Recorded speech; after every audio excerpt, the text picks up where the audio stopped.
Hi guys, कैसे हैं आप लोग। जस्ट इमेजिन करिए कि आपका एक बैंक है, आप बैंक के ओनर हैं और आपके बैंक के जो क्लाइंट्स हैं वो हैं बिजनेस पर्संस, और वो भी वो बिजनेस पर्संस जो अभी स्टार्टअप जिन लोगों ने लगाया है, मतलब आने वाला भविष्य है वो आपके देश का। उन लोगों ने बड़े विश्वास के साथ, ट्रस्ट के साथ आपकी बैंक में अपना पैसा जमा करवाया।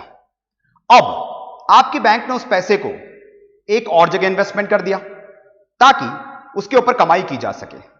लेकिन एक दिन ऐसा आया जब आपको पता चलता है कि जितने लोग डिपॉजिट कराने आए थे वो सब अपना पैसा वापस मांगने आ रहे हैं और आपके पास पैसों की शॉर्टेज है, क्योंकि जहां आपने इन्वेस्टमेंट किया था वहां से अब आपको वो वैल्यू ही नहीं मिल रही है जो आपने सोचा था कि वहां से कमाई करने के बाद जो फंड्स हमारे पास इकट्ठे होंगे उससे हम उन लोगों का पेमेंट वापस कर देंगे जिन्होंने डिपॉजिट कराया। सोचिए, वो सब लोग आपके बैंक के बाहर खड़े हैं जिन लोगों ने डिपॉजिट कराया, लेकिन बैंक के पास वापस देने के लिए पैसे नहीं है, क्योंकि जहां उन्होंने इन्वेस्टमेंट किया था वहां से इतनी आसानी से वो वैल्यू नहीं मिल रही है। इसका मतलब क्या हुआ?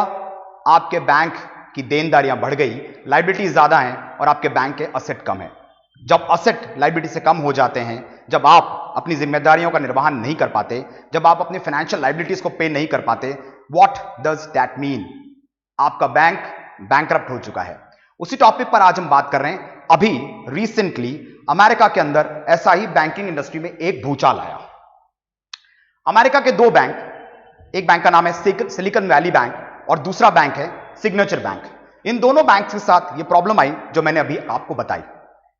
इस प्रॉब्लम ने सारे अमेरिकन स्टॉक मार्केट से लेकर अमेरिकन फाइनेंस इंडस्ट्री तक को हिला के रख दिया है और लोग डर के साए में हैं। आपको पता है, जब हमारे साथ कोई हिस्ट्री रिपीट हो रही होती है, वो हिस्ट्री जिसने पहले हमें काफी परेशान किया, जब हमें लगता है कि आज भी वैसा ही कुछ हो रहा है, तो कितनी चोट पहुंचती होगी दिमाग को। एसवीबी का ये घोटाला कहूं तो गलत बात नहीं, क्योंकि थोड़े दिन में इसके बारे में बहुत कुछ बातें और मार्केट में आएंगी। अगर हम बात करें इस क्राइसिस की, ये क्राइसिस 2007, 8 और 9 में यूएस में एक और क्राइसिस आई थी, उसकी याद दिलाती है, जिसको ग्रेट रिसेशन के नाम से जाना जाता है। एसवीबी बैंक ये आपको याद दिलाता है कि ऐसा पहले एक बार हो चुका है। लेट्स सी क्या हो चुका है, कैसे हो चुका है। गाइस, बहुत ध्यान से इस स्लाइड को देखिएगा।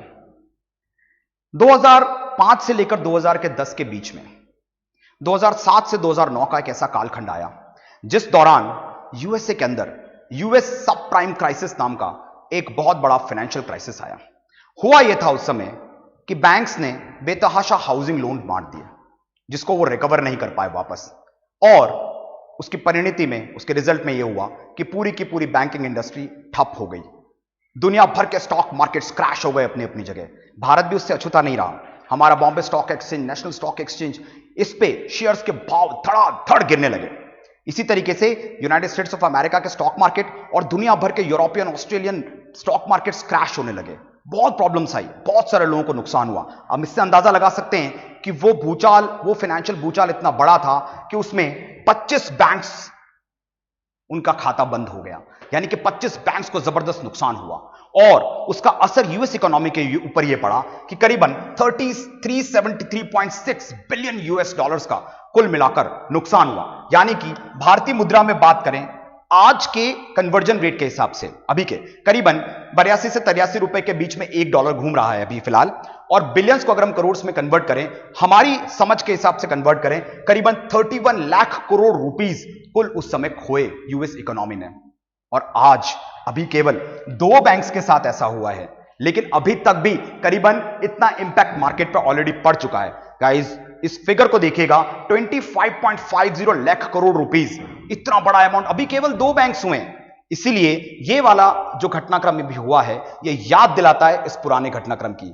भारतीय मुद्रा में बात करें, 25.50 लाख करोड़ रुपए का करीबन ये सारा लॉस अभी नजर आ रहा है। और अभी ये कंटिन्यूटी में रोज इसके ऊपर न्यूज आ रही है, डेली बेसिस के ऊपर अपडेशंस आ रहे हैं। तो ये कुछ ना कुछ जो पहले हो चुका है उसके बारे में हमारी यादें ताजा कर देता है। इसलिए उस जमाने, उस समय के इस क्राइसिस को पढ़ना बहुत जरूरी है आप लोगों के लिए गाइस। आखिर ये एसवीबी क्राइसिस जो है, या जो अभी जो बैंकिंग क्राइसिस है, इसने कैसे उस समय की याद दिलाई, उसके बारे में हम जरा कुछ बात करते हैं। देखिए गाइस, उस समय एक ग्रेट रिसेशन आया था। कब?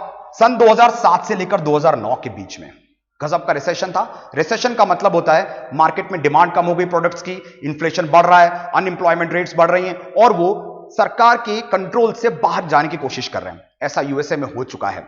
दौर था 2007 से लेकर 2009 का। इसमें हाउसिंग इंडस्ट्री को लेकर एक बबल था जो क्रैश हुआ बुरी कदर से। हाउसिंग इंडस्ट्री को तो नुकसान हुआ ही हुआ, उसके अलावा बैंक्स के नुकसान के साथ साथ जिन लोगों ने बैंक्स में इन्वेस्टमेंट किया था उनका भी नुकसान हुआ, स्टॉक मार्केट में जिन लोगों ने इन्वेस्टमेंट किया था उनका भी नुकसान हुआ। आइए जरा उस नुकसान का एक आकलन करते हैं कि एग्जैक्टली उस समय हुआ क्या था। ये उस समय प्रेसिडेंट थे अमेरिका के, यूएस के प्रेसिडेंट थे। इनका नाम है George W Bush. He was the president of America from 2001 to 2009.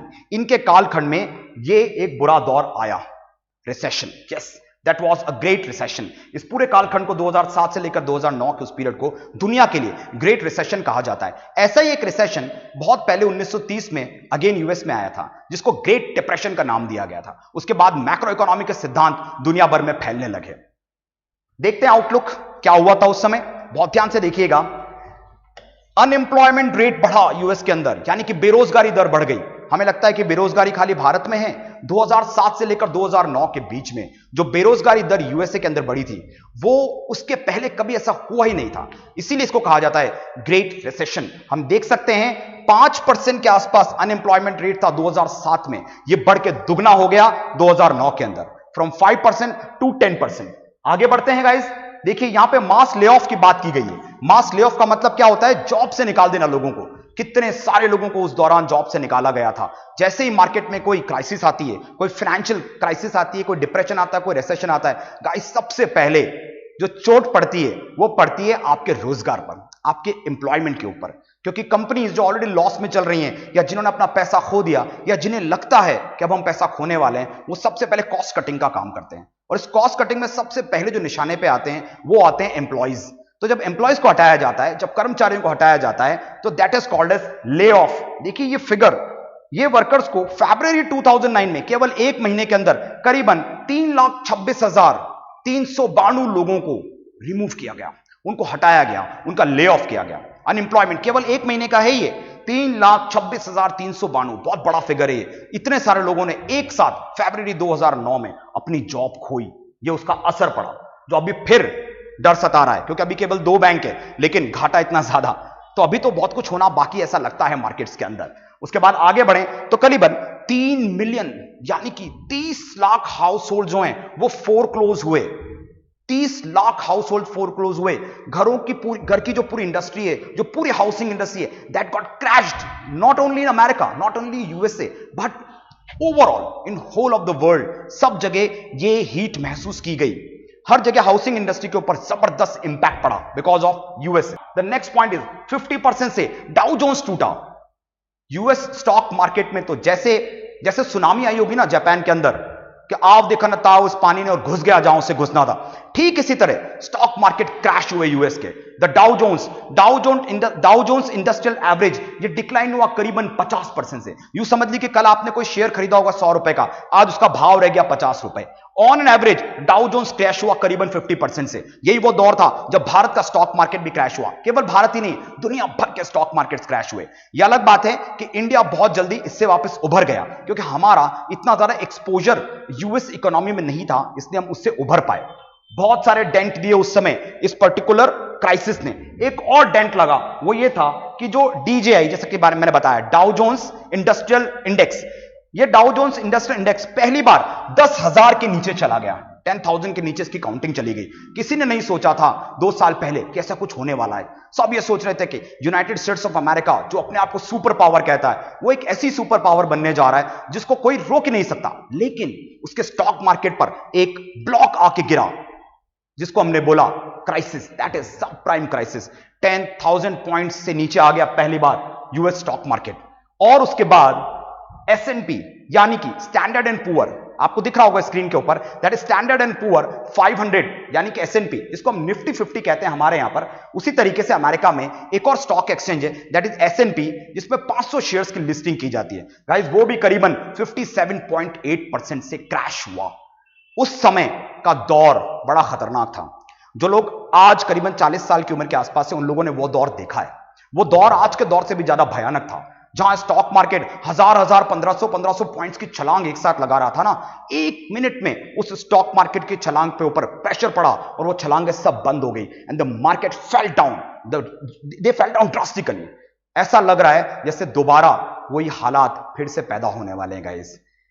इस वीडियो के बाद और भी वीडियो बनेंगे इन्हीं टॉपिक्स के ऊपर, क्योंकि अभी तक ये टॉपिक कंप्लीट नहीं हुआ है, ये टॉपिक चल रहा है। मेरे दूसरे वीडियो का इंतजार करिएगा और एक काम आपको करना है, सब्सक्राइब करिए और बेल आइकन को क्लिक करिए ताकि इस तरीके के इंफॉर्मेटिव वीडियोस आप तक पहुंचते रहें। मेरा नाम है हेमंत बाबिल, मैं बिलोंग करता हूं अनुष्का आईएएस से, one of the premium institute for providing IAS coaching in Udaipur. Bye bye, take care.